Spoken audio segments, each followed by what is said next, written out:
আজকে তোমাদের সঙ্গে বৃত্ত এবং বৃত্তের স্পর্শ, হ্যাঁ, এটা নিয়ে কথা বলবো। আমি এই জন্য একটি হলো সরল লেখা এবং একটি হলো বৃত্তের সমীকরণ লেখা আছে। আসলে স্পর্শক বিষয়টা কি এবং স্পর্শক কয় ধরনের হয়? স্পর্শক দুই ধরনের হয়। স্পর্শক আপাত দৃষ্টিতে দুই ধরনের, স্পর্শক দুই ধরনের।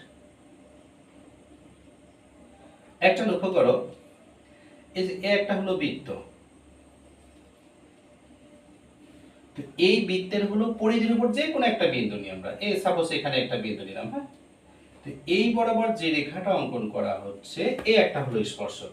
অর্থাৎ বৃত্তের পরিধির উপর কোনো বিন্দুতে স্পর্শক একটা, বৃত্তের পরিধির উপরে, বৃত্তের পরিধির ওপর যে কোনো বিন্দুতে স্পর্শক, যে কোনো বিন্দুতে স্পর্শক। এখন প্রশ্ন হলো, এই রেখাটা যদি একটা রেখা হয়ে থাকে আর এটা যদি বৃত্ত হয়ে থাকে, তাহলে স্পর্শক হওয়ার শর্তটা হলো কি? স্পর্শক হওয়ার শর্ত হলো এটা হলো বৃত্তের কি কেন্দ্র। লক্ষ্য করো, এই বৃত্তের ব্যাসার্ধ, এই বৃত্তের ব্যাসার্ধ এবং কেন্দ্র থেকে এই রেখার উপরে লম্ব দূরত্ব যদি সমান হয়, তাহলে এই এবি, এই রেখাটাকে আমি এবি হিসেবে বিবেচনা করতেছি। আমি ধরো এই রেখাটাই ধরলাম, এই রেখাটা মনে করো এটা 3x প্লাস হলো 2y মাইনাস 1 ইকুয়াল কত? 0। আর এটা হলো আমার বৃত্ত, এটা হলো আমার বৃত্ত। এখন এই বৃত্তের ব্যাসার্ধ আর এই কেন্দ্র থেকে এই রেখাটার উপর লম্ব দূরত্ব যদি ইকুয়াল হয়ে থাকে, তাহলে আমরা এই রেখাটাকে এই বৃত্তের স্পর্শক বলতে পারবো। এখন আসো, এর আগের পূর্বের ক্লাসে আমি লম্ব দূরত্বটা বের করা শিখেছি। বৃত্তের কেন্দ্র কি হবে? বৃত্তের কেন্দ্র আমরা লক্ষ্য করতেছি, আমরা যদি বৃত্তের জেনারেল ইকুয়েশনটা তুলনা করি, তাহলে আমরা এখানে জি সমান পাবো কত? -4, এবং এফ সমান পাবো কত বলো আমরা? -1, এবং সি সমান আমরা কত পাবো? 4। তাহলে এই বৃত্তের কেন্দ্র কি জানি আমরা? আমরা কেন্দ্র জানি হলো -জি -f। সুতরাং আমাদেরকে সেন্টারটা হচ্ছে, আমাদের সেন্টার হচ্ছে কি 4 আর হলো 1। তাহলে বৃত্তের কেন্দ্র হলো কত? 4 এবং হলো কত? 1। বৃত্তের ব্যাসার্ধটা বের করে আমরা ব্যাসার্ধ r সমান আমরা কি জানি? √g² মানে 16, f² মানে 1, আর মাইনাস হলো কত? c ইকুয়াল কত? তাহলে -4 মানে g² প্লাস f² মাইনাস হলো c। তাহলে এটা আমার হলো 17 থেকে 1 বাদে কত? 30। এইটা। এখন যদি এই কেন্দ্র থেকে এই রেখার লম্ব দূরত্ব আমরা বের করি, তোমরা এখানে আমি তোমাদেরকে দেখিয়েছিলাম, এখানে a হলো কত? 3, b হলো কত? 2, c হলো কত? -1। আচ্ছা, এখন আমরা লম্ব দূরত্বের যেটা সূত্রটা জানি সেটা হলো ax1, x1 মানে কত? 4। তাহলে 3 গুণ হলো কত? 4 যোগ by1 মানে 2 গুণ কত? 1 প্লাস হলো কত?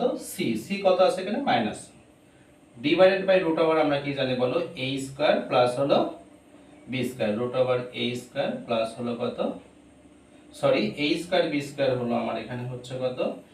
a হলো 3, তাহলে 3 এর উপর স্কয়ার, b হলো কত? 2, তাহলে 2 এর উপরে কত? স্কয়ার। তাহলে এটা হলো কি আমার লম্ব দূরত্ব। কার লম্ব দূরত্ব? কেন্দ্র হতে এই রেখার উপর লম্ব দূরত্ব, লম্ব দূরত্ব। তাহলে এটা ক্যালকুলেশন করলে আমরা এখানে কত পাচ্ছি দেখো? 3 4 12, 12 আর 2 হলো 14, এক বাদ, তাহলে 13। নিচে কত পাচ্ছি? √, কত? 13।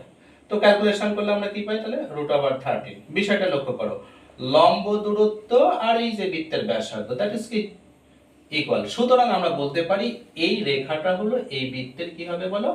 স্পর্শক হবে। তাহলে স্পর্শক হওয়ার শর্তটা কি যাচ্ছে? কোন রেখা স্পর্শক হওয়ার শর্ত হলো কোন রেখা স্পর্শক হওয়ার শর্ত কি?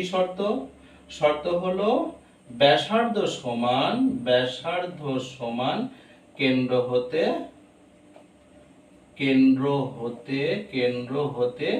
ওই রেখার লম্ব দূরত্ব, ওই রেখার লম্ব দূরত্ব। আবার আমরা প্রথম থেকে আসি, আমাদের আলোচনার বিষয়বস্তু হলো কি? বৃত্ত হলো কি আর স্পর্শক। তো এখানে আমি লিখেছি স্পর্শক দুই ধরনের হয়, এটার মধ্যে থেকে আমি একটা আলোচনা করলাম, সেটা হলো বৃত্তের পরিধির উপরে, মানে বৃত্তের পরিধির উপরে যে কোনো একটা বিন্দু আর কি, ঠিক আছে। এই বিন্দুতে আমরা যদি কোনো একটা স্পর্শক থেকে থাকে আর কি, তাহলে সেই স্পর্শক রেখার আমরা দৈর্ঘ্য বের করাটা শিখতেছি আর কি। হ্যাঁ, বা স্পর্শক হবে কিনা সেটা আমরা দেখাচ্ছি আর কি।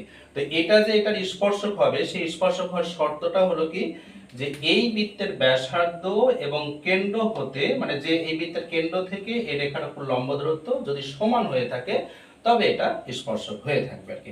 আমরা ব্যাসার্ধ বের করলাম, ব্যাসার্ধ সূত্র আমরা জানতাম যে G square plus AP square minus 6 √13 পেয়ে গেলাম, এবং আমরা এখানে লম্ব দূরত্ব বের করলাম। হ্যাঁ, আশা করি যে কোনো রেখা যদি তোমাদেরকে দেওয়া হয় এবং ওই রেখাটি ওই বৃত্তের স্পর্শক হবে কিনা তোমরা যে কেউ যাচাই করতে পারবে। ঠিক আছে, সবাই ভালো থাকবে, ক্লাসগুলো বারবার দেখবে।